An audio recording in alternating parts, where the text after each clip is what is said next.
আসসালামু আলাইকুম প্রিয় দর্শক, আইনের বার্তা অফিসিয়াল চ্যানেলের পক্ষ থেকে আপনাকে স্বাগতম। প্রিয় দর্শক, আজকের এই আলোচনায় থাকছে এমন এক চমকপ্রদ তথ্য যা জানার পরে হয়তো আপনি অবাক হয়ে যাবেন। নতুন ভূমি আইন অনুযায়ী এখন আর কিছু নির্দিষ্ট শ্রেণীর দখলদারকে উচ্ছেদ বা কোনোভাবেই বিতাড়িত করা যাবে না। বর্তমান ভূমি আইন অনুযায়ী ৩ শ্রেণীর দখলদার রয়েছেন, যাদেরকে কোনোভাবেই তাদের দখলকৃত জায়গা থেকে বিতাড়িত করা যাবে না। প্রিয় দর্শক, আমরা সবাই জানি ভূমি অপরাধ প্রতিরোধ ও প্রতিকার আইন তথা দলিলজার জমিদার এই আইনের মূল ভিত্তি, অর্থাৎ জমির প্রকৃত মালিকানা নির্ধারণ হবে দলিল ও বৈধ কাগজপত্রের মাধ্যমে। সুতরাং কারো কাছে বৈধ কাগজপত্র থাকলেই সেই জমির মালিক হবেন তিনি।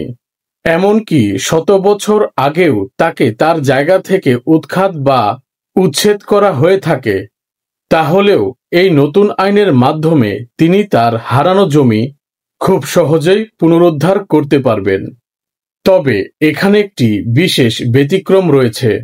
তামাদি আইনের ২৮ ধারা কার্যত অকার্যকর হয়ে গেলেও ৩ শ্রেণীর দখলদার আছেন, যাদেরকে কোনোভাবেই বিতাড়িত করা যাবে না। অর্থাৎ বৈধ দলিল আপনার হাতে থাকলেও, এমনকি আদালতের শরণাপন্ন হয়েও আপনি চাইলেও তাদেরকে সেই জমি থেকে উৎখাত বা উচ্ছেদ করতে পারবেন না।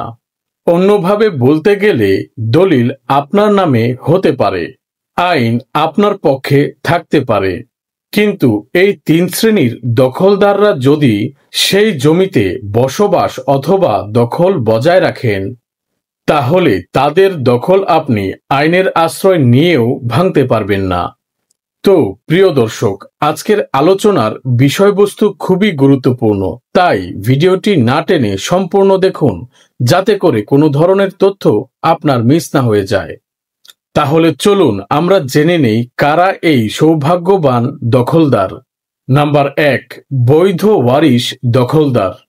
পরিবারের কেউ মারা গেলে তার জমি উত্তরাধিকার সূত্রে ওয়ারিশদের মধ্যে ভাগ হয়। যারা বৈধ ওয়ারিশ হিসেবে জমি ভোগ দখলে আছেন, তাদের দখল আর কেউ চাইলেও বিতাড়িত করতে পারবেন না। এমনকি তারা নামজারি বা খারিজ না করলেও সবসময় জমির ওয়ারিশ হিসেবে মালিক থাকবেন। আদালত পর্যন্ত এই দখলকে স্বীকৃতি দিয়ে থাকে। নাম্বার ২, সরকার প্রদত্ত খাসজমির দখলদার। সরকারের খাস জমি অনেক সময় ভূমিহীনদের মধ্যে বন্দোবস্ত করে দেয়া হয়।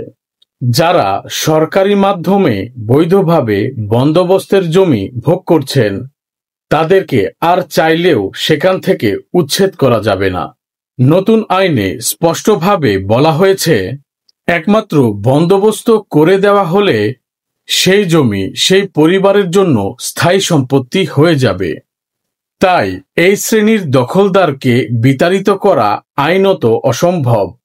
নাম্বার ৩, দীর্ঘদিন দখলকৃত বৈধ ভোগ দখলদার।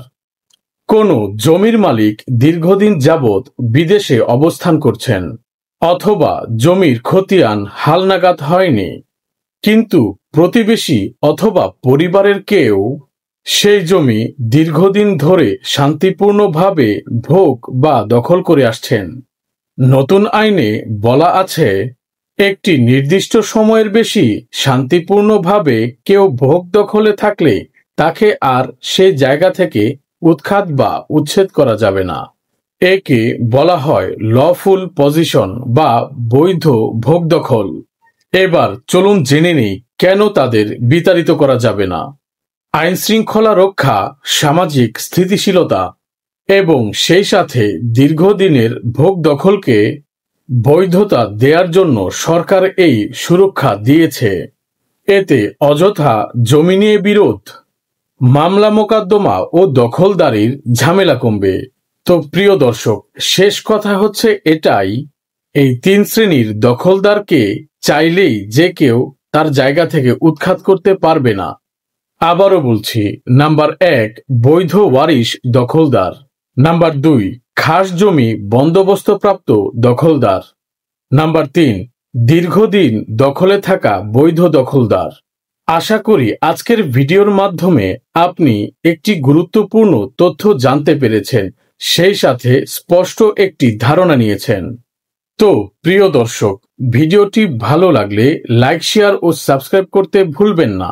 সেই সাথে আপনি শেয়ার করতে পারেন আপনার বন্ধু বান্ধব বা আত্মীয় স্বজনদের সাথে, যাতে তারা এই গুরুত্বপূর্ণ বিষয় সম্পর্কে অবগত হয়।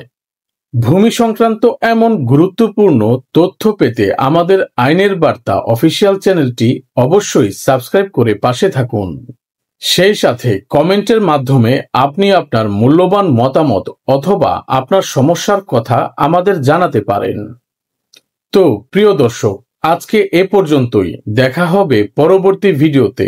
ততক্ষণ ভালো থাকুন, সুস্থ থাকুন এবং নিরাপদে থাকুন। আল্লাহ হাফেজ।